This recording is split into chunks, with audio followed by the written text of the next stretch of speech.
With the Netflix adaptation of The Witcher coming out, it's becoming insanely popular.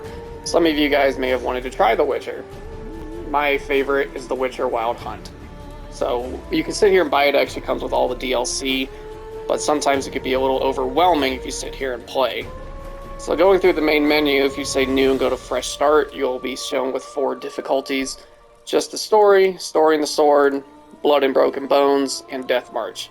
Just think of it as easy, normal, you might die, you're probably going to cry, and you're a masochist. So with the last 2 difficulties in the game, there's actually a thing called meditation, which I'll show you here shortly. In the first 2 difficulties, meditating actually regenerates your health. The last 2 difficulties does not. So, let's get started a little bit.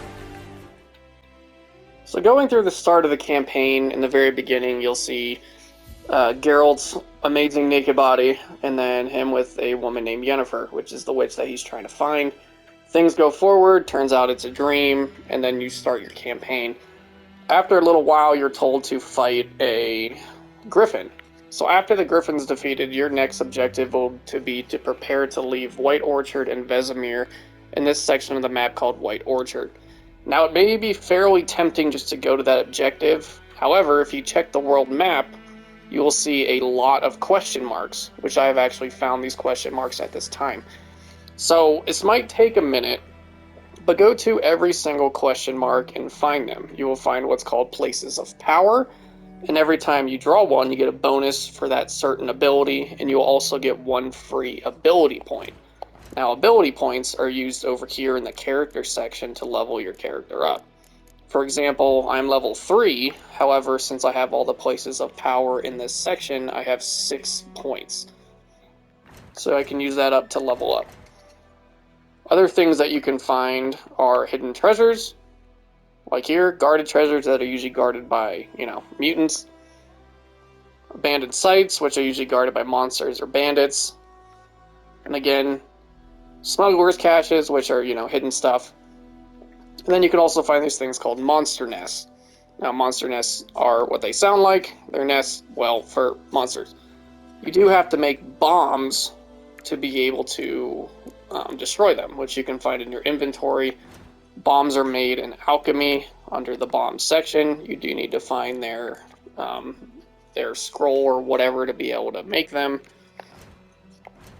And then so on and so forth. If you do everything here, you will find schematics for 2 good swords for Viper Steel and Viper Silver, and then an armor for the Warrior's Leather Jacket. Now going on over to crafting, this is the section where you make everything. Now, it might seem very tempting to sell all of your crafting and alchemy items because it seems like it takes up a lot of space. However, if you look, none of this actually takes up weight. So just literally grab everything you can, trees, like if you kill something, pick up its crap, blah blah blah blah blah, because you can use that later. And then that's how you make the swords, the bombs, the alcohol, because hashtag turn. Decoxinations, which is for kind of like boosts for your character. Oils, which is again boosts for like damage versus certain enemies. Potions, kind of like buffs for your character. You can look in darkness, increases breathing supply underwater, and so on and so forth. So this might take you, 2-3 hours to complete everything, but you will come out a little bit stronger for the next section of the map whenever you do go on to the next portion. And, well, who doesn't like to, not die? And again, before you go on to the next map, make sure to remember, certain, controls. I know it can seem a little obvious, but, things happen. If you hold down L1 or the left bumper on the Xbox, you'll go down to your magic, which is all this.